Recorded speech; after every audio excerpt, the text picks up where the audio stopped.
So then, hello everybody, and thank you for this nice introduction. So in this next few minutes, I would like to introduce you to two of our dynamic 42 organ-on-chip models and the prediction of immune-related antibody-induced toxicities. So over the last 25 years, monoclonal antibodies have become increasingly important and therefore represent the largest class of therapeutic proteins in clinical use. So the majority of the currently marketed antibodies are therefore used for non-communicable disorders such as cancer or autoimmune and inflammatory diseases. The mechanisms of action associated with MABs include, for example, direct cell toxicity, immune-related cell toxicity, also vascular disruption, and the modulation of the immune system. So also creating an inflammatory environment in the body when most cases T cells are exposed to the antigens is one of these possibilities. Following then the activation of the T cells, they can then attack the body's tissues to fight the antigens which were presented to the immune system, in this case autologous antigens, and creating then an excess of pro-inflammatory molecules. But as it is for all kinds of compounds and drugs, also MABs can cause severe unexpected adverse events. And for example, due to the overreaction of the immune system. So two examples where almost catastrophic side effects occurred I would like to present you today. These are the antibodies TGN-4012 and durvalumab. So now the question, why those two? What have both in common? For the preclinical safety testings, it were promising for cynomolgus macaques but failed then in human studies. So this brings us to the importance to overcome to find alternatives and overcome the limitations and lack of transferabilities of animal models, and also the necessity of human test methods in consideration of the species specificity.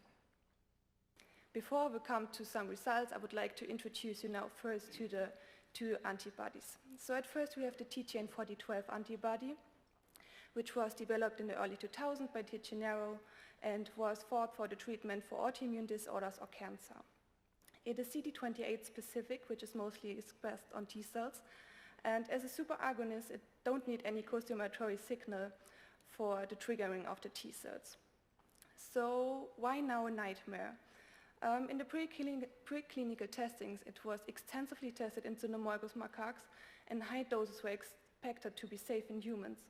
But when it then came to the first in-human studies, all the volunteers suffered from a huge cytokine storm with multi-organ failure within hours, and this wasn't predicted by any animal model. So after they stopped all the studies, they found out that the CD4 positive effector memory T cells were responsible for this effect. And in monkeys, this kind of cell subset simply don't express this receptor. So on the other side, we have durvalumab. It was developed by Bristol Myers Squibb, and this CD137 agonist also enhances the effector T cell functions as a treatment for cancer. The signaling via CD137 can lead then to cytokine induction and also the upregulation of the cytotoxic T cell function.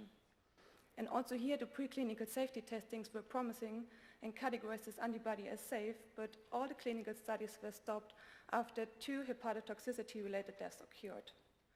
So the real mode of action is still not totally known, but it's assumed that durvalumab can cause liver toxicity by activating CD8 positive T cells, which can enter the liver and get trapped in the sinusoids, where they can interact then with Kupffer cells and liver sinusoidal endothelial cells via the Fc gamma receptor 2b and cause even more immune cells to infiltrate the liver and release even more cytokines.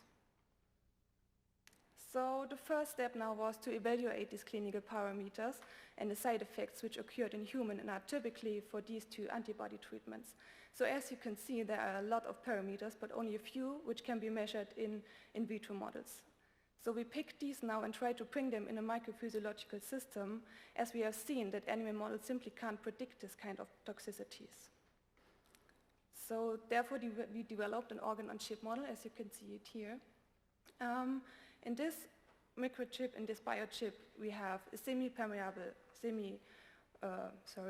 porous membrane where we can seed in the cells on both sides of the membrane, and can then add perfusion via peristaltic pump to simulate, for example, blood flow. And now the question, which parameters are actually important to see this kind of toxicities? So therefore we decided for TGN4012, for example, for this capillary leakage in the cytokine storm, mainly with IL-2, interferon gamma, TNF-alpha, and the urolumab more the liver toxicity like AST, ALT increased, and acute hepatitis with lower viability. So we now wanted to connect these with our readouts. So what is actually possible? So of course we can have morphological analysis where we have a look on the cells in the chip, how they behave, how they react on the antibody treatment, and also stain them in different methods. Then we can measure the hepatic parameters like ALT or SLT, or also the viability markers such as LDH or ATP. Then with the supernatants we can perform cytokine analysis, which are important for both setups. And with the permeability assay also measure the vascular permeation of some tracers like FITSEX1 in this case, to see how much of the tracer is going through our cell layer. So after choosing now these parameters, the next step was to see how much of the antibody could bind to our chip surface. So therefore we perfused the whole chip system. This means we fill the body, the adapters, the reservoirs, and also the silicon tubing with the antibody solution, and perfused this for 24 hours, and afterwards determined the IgG concentration with an IgG ELISA. And as you can see, we were able to remain antibody concentrations over a threshold of 70 to 80% for our isotype controls and 100% for our therapeutic ones. So with this, we now can be sure that none of the antibodies are sticking to the plastic surface and retain in our system, which is actually very important for the next experiments. So with this, I want to come to the results now. I will start with the TGN4012 antibody and the blood vessel on chip. So here you can see this chip setup. And in the upper side, we see that in the endothelial cells. So we have here human aortic endothelial cells, added some monocyte-derived macrophages, and after keeping them statically till the cell layer were dense, we started then perfusion also with the CD4 positive effector memory T cells and the TGN4012 antibody for 24 hours. But before starting blindly into some chip experiments, we of course performed some plate assays to analyze the stimulatory potential of the antibody. So therefore we compared the antibody in aqueous solution as well as immobilized to the plastic surface. As you can see, for the aqueous solution, we have a small increase of IL-2 released by the T cells triggered by the TGN4012.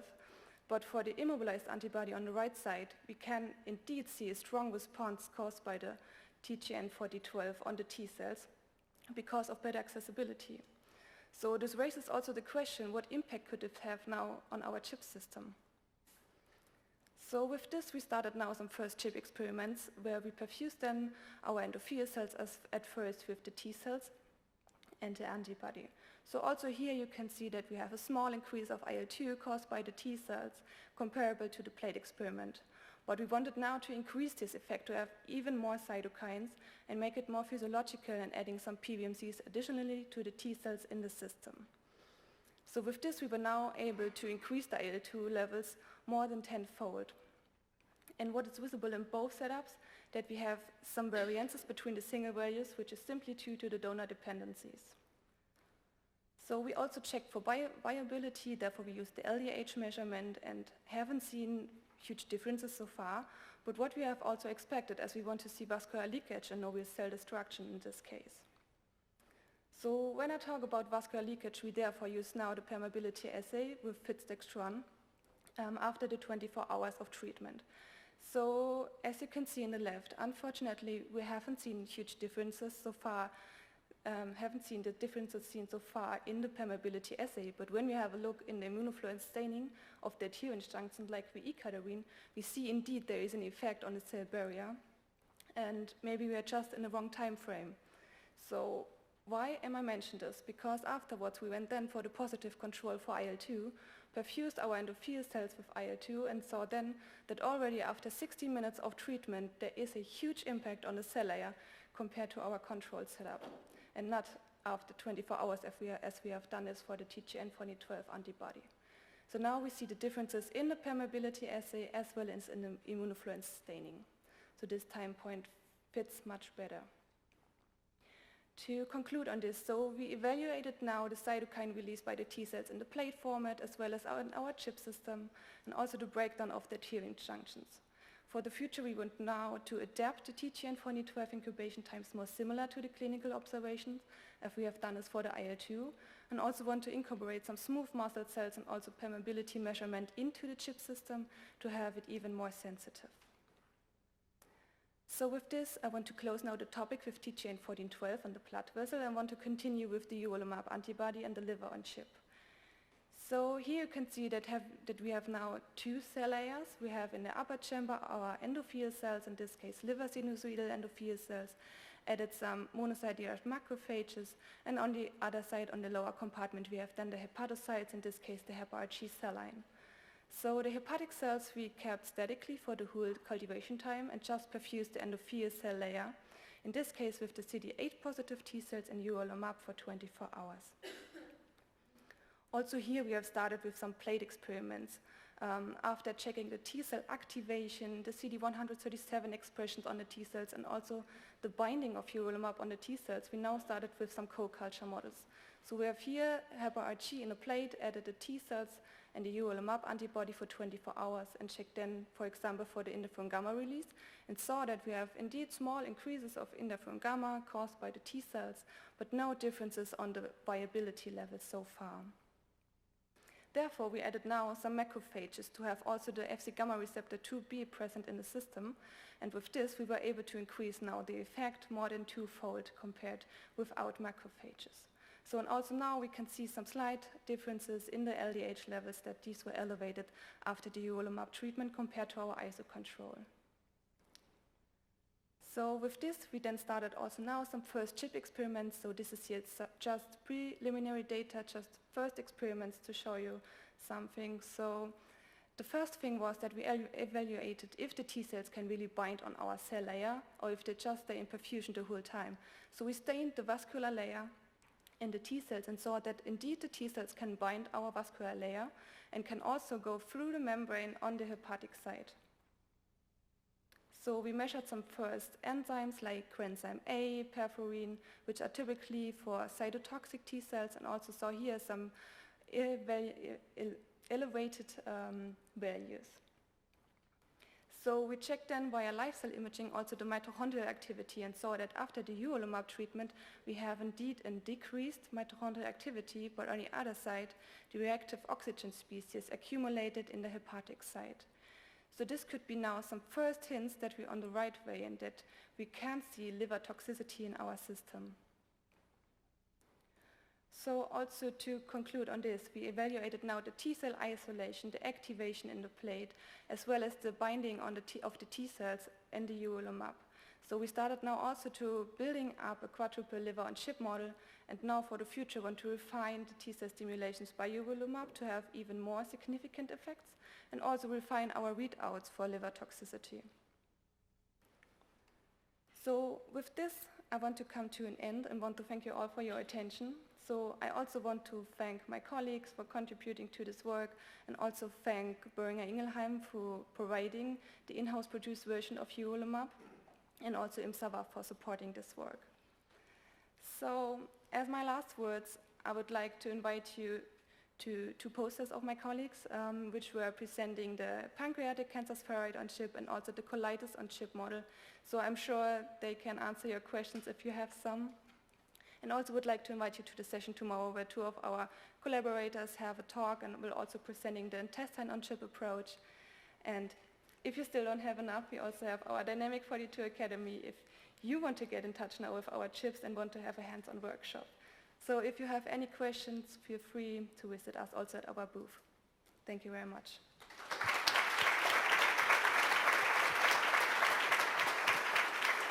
Thank you, Anne-Katrin.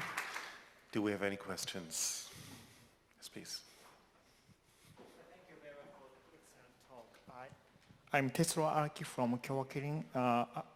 I have a couple of questions. In TGN case, you showed the permeability assay using fluorescent dyes. Did you take the barrier integrity such as tear or anything other parameters? We thought about adding some TM measurements. I know that's more sensitive comparing to some tracer compounds, but at the moment for our chip system it's not really possible to include this, but for the future we of course plan to also integrate this in our chip, that we also have a TM measurement present. Okay, thank you. And in ReLUMab, you show the elevation of granzyme B and porphyrin. My question is, which channel did you measure for granzyme B and porphyrin?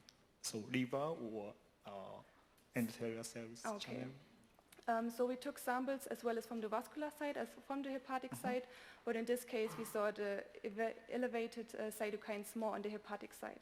So did you measure the concentration of antibody in liver channel? Sorry?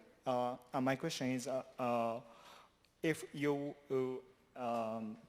addition of antibody to the endothelial channels, I wonder whether the antibodies transit to EC channels to liver channels. Okay, so you mean if I can also find my antagonist now on the liver side? Did I get it right? Yeah. Yes. Yeah, so in this system we perfused only the endothelial side and triggered there the T cells with the antibodies, and with this we activated the T cells that they also go into the hepatic side and have there then the hepatotoxic effect. Okay, I understand. I will do your booth after this session. Yeah. Thank you. Thanks very much. I think there was one here. Yeah. Thank you very much for the nice presentation, Shifa Abdin from Hanover Medical School. I just have two questions concerning the blood vessel on a chip design. So if I got it correctly, after you incubate the T cells and the different other cells with your monoclonal antibody, you then perform separately an ELISA assay to measure the elevation of the cytokines. Have you thought about incorporating an easier method to quantify the cytokines that can be coupled nicely to the MPS system? Because I think having to do this TDS assay separately is kind of defeating the purpose of having the MPS as opposite to the plate setup. And also the second question, you mentioned to kind of see more the induction of the the cytokine production, you were adding more monocytes to the co-culture with the T cells to kind of mimic better the physiological system. But what was your cutoff in terms of how much monocytes are you adding to the co-culture to the T cells? Based on what were you evaluating this? Because also you can add as much as you can, which can make you see the induction that you want to see. So yeah, that's my question. Thank you. Okay, this was a lot. So come back to the first one. So you asked for adding some cytokine analysis directly in the chip. So we are aware of that we can't do everything just in the chip. We can't have several readouts in the chip. So this is why we're sticking now to the analysis, which is widely accepted and which is also a sensitive method to perform as a normal ELISA. But I guess in the future there are, of course, some possibilities to also add this. And to the second question, okay, maybe you can repeat it. The monocyte ratio to the T cells, what is your cutoff? How would you know that this is really reflecting the physiological system and it's not just you adding too much that makes you see the induction and cytokines that you see? It's not due to the monoclonal antibody but rather to the co-culture ratio. Yeah. Okay. So for the cell numbers, we of course performed several experiments to figure out which is the right cell number. We had a look how it is in our blood vessel, how many PBMCs are in the blood vessel, which is the percentage of T cells in the PBMC. So we tried to find the right base to have not too much cells in it. We saw that if we have too less T cells in it and too less PBMCs, we of course have smaller effects. And with this, therefore we also added the ITG controls and also controls without any antibody treatment. And so there we have a baseline which was really low, so we can be sure that the cytokine release is not due to any binding of the T cells to other cells, so it's really due to the antibody treatment. Sorry, there was a handful. You have Anne-Katrin in the lunch break in half an hour. Thanks very much. Thank you.